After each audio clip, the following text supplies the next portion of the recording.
सभी का एक बार फिर से स्वागत है हमारे चैनल दुर्गा भक्ति मार्ग में।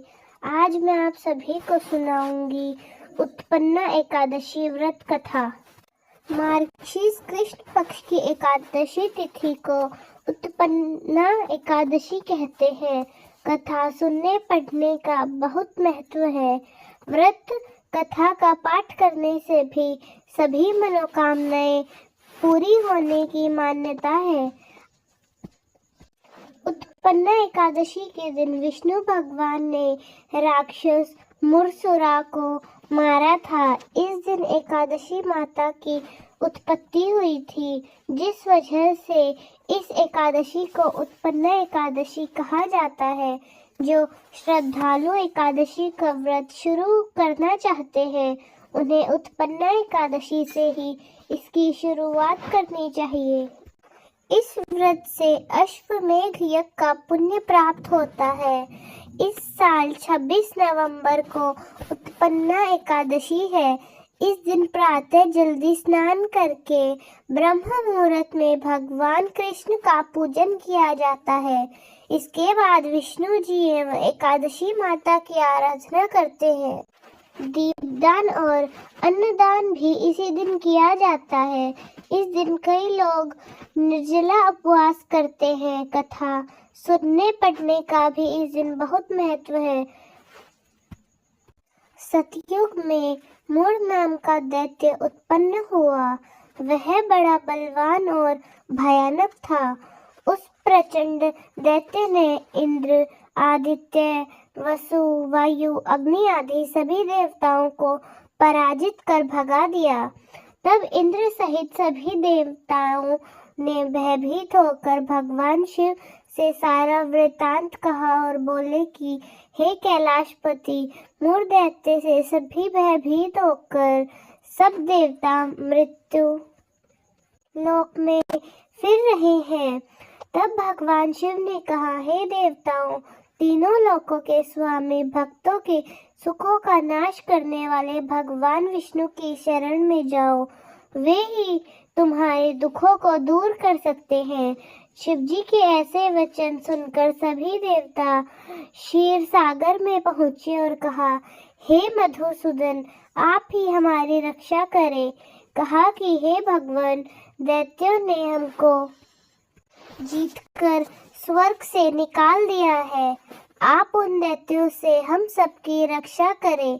इंद्र और बाकी देवताओं के ऐसे वचन सुनकर भगवान विष्णु ने कहा कि हे इंद्र, ऐसे मायावी दैत्य कौन है जिसने सब देवताओं को परास्त कर तुम सबको स्वर्ग से भगा दिया है? उसका नाम क्या है? उसमें कितना बल है और किसके आश्रय में तथा उसका स्थान कहाँ है? यह सब मुझसे कहो। यह सुनकर इंद्र बोले, भगवान, प्राचीन समय में एक नाड़ीगंध नामक राक्षस था। उसके महापराक्रमी और लोक विख्यात मूर नाम का एक पुत्र हुआ। उसकी चंद्रवाती नाम की नगरी है। उसी ने सब देवताओं को स्वर्ग से निकालकर वहां अपना अधिकार जमा लिया है। उसने इंद्र, अग्नि, वरुण, यम, वायु, ईश, चंद्रमा आदि सबके स्थान पर अधिकार जमा लिया है। सूर्य बनकर स्वयं ही प्रकाश करता है, स्वयं ही मेघ बन बैठता है और सबसे अजय है। हे असुर निंदन, उस दुष्ट को मार कर देवताओं को अजय बनाइए। यह वचन सुनकर भगवान ने कहा, हे देवताओं, मैं शीघ्र ही उसका संहार करूंगा। तुम चंद्रावती नगरी जाओ। इस प्रकार कहकर भगवान सहित सभी देवताओं ने चंद्रावती नगरी की ओर प्रस्थान किया। उस समय दैत्य मूर सेना सहित युद्ध भूमि में गरज रहा था।